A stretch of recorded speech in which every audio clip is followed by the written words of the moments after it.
Hello, and welcome to another episode of Getting to Know God. I'm your host, Eric Owens, and as always, it is a delight to have you here. In the next several episodes, we're going to be talking about some things that God has done that if we use them and follow after what the Lord has designed, then we can have the benefit to our lives that we are seeking. Very often, especially around the first of the year, people have this desire to be better, to have their lives to be better, to do things in a more systematic way and to have better results. And I don't want to wait to the new year, not at all. In fact, it'd be beneficial for us to improve our lives, well, whenever we find we have the need. One of the sure ways to do that, though, is to work in harmony with the God of heaven. And so I want to share with you 5 things by way of introduction, and we'll use these to begin the thoughts that God has established certain things in the world. And these things are going to be, I believe Solomon said it something like this: what God has made straight, no man can make crooked. We might say the same in the Revelation, that when God opens a door, no man can close it. Whatever God has designed in his world, then friends, we need to operate within that. So let me share with you 5 things by way of introduction, and then after that, in subsequent lessons, we'll talk more individually about the specific things we have in mind. By way of introduction, 5 points. Point number 1 is this: God made the world. Now, I know that's not earth-shattering, and chances are good you already believe that, and you understand that. I just want to point that out as the beginning, though, of where we're going to start and how we're going to move forward, because I'd like for you to consider that in a way maybe that you haven't. Here you are living in this world, and this world is not accidental. This world was designed, created, made by someone. The Apostle Paul stood on Mars Hill in Acts chapter 17, it's recorded, and among the things he says to those who didn't know the Lord is he began with this very foundational point: God that made the world and all things that are therein. So if you're trying to live the life you want this abundant life, this spiritual life, this full life, you want a life that blesses you and benefits you and those that you love, that glorifies God. And if you want that life, you have to start with God. God made the world. But then secondly, God made the world with you in mind. Paul says that also in Acts chapter 17, that he gives to all life. He set the bounds of their habitations. He made of one man, of one blood, all nations to dwell on the earth. God didn't just make the world. He made the world with you in mind.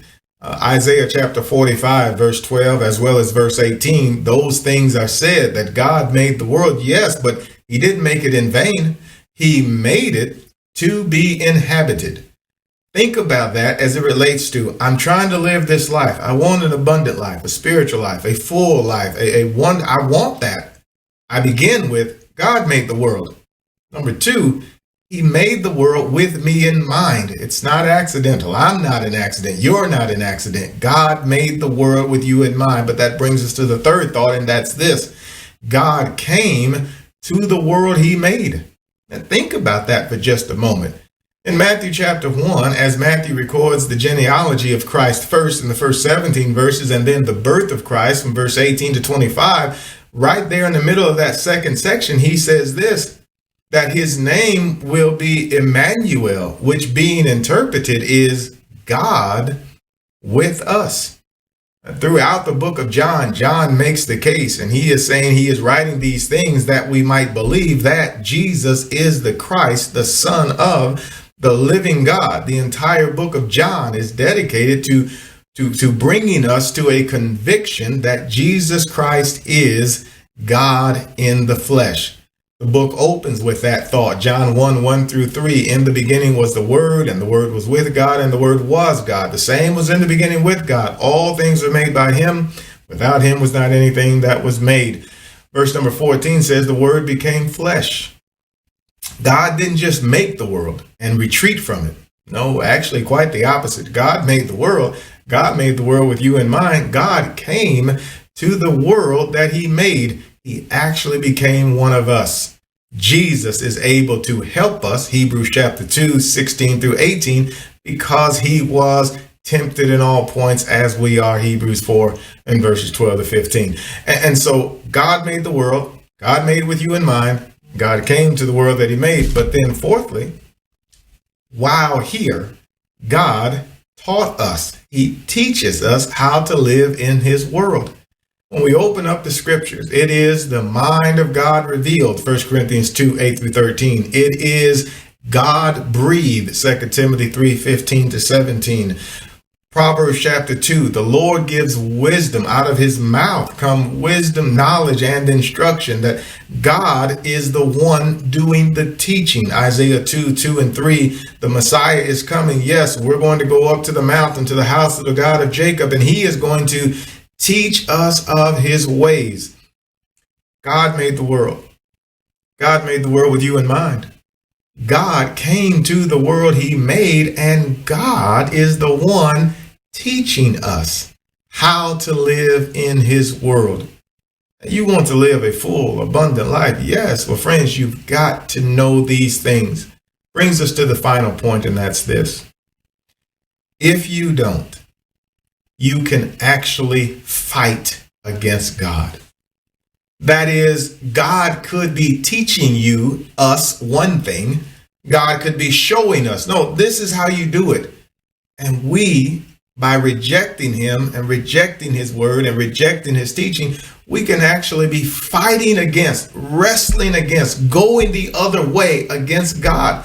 Remember, what God has made straight, we can't make crooked. What God has closed, we can't open. God has designed the world and us a very specific way.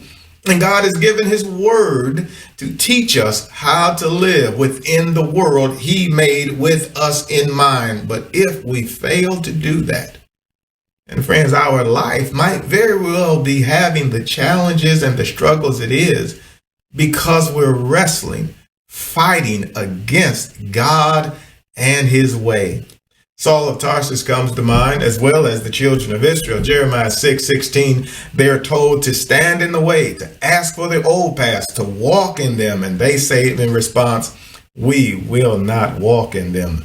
Jesus asked Saul, why are you persecuting me? Isn't it hard to fight against the goads or kick against the pricks? He's resisting, he's fighting, he's wrestling against God and his way. Paul said, I thought I should do many things contrary to the name of Jesus, Christ of Nazareth, which things I did, Acts 26. And friends, it might be the case that the challenges and struggles and difficulties you're having in your life might actually be because you're wrestling and fighting against God. Let's review. God made the world. God made the world with you in mind. God came to the world that he made. And God teaches us how to live in the world he made with us in mind. And if we aren't careful, if we don't submit, if we don't humble ourselves, if we don't follow after the example and the teachings of Christ, we will fight against God. And friends, it's a fight we cannot win. Thank you for being with me. Looking forward to the next time. We're going to start to talk about some specific things that God has put in place. And we don't want to fight against these things to help us live the abundant, blessed, full, complete spiritual life that glorifies God, blesses us, and benefits our fellow man. Thanks for joining me. We'll see you again next time as we get to know God.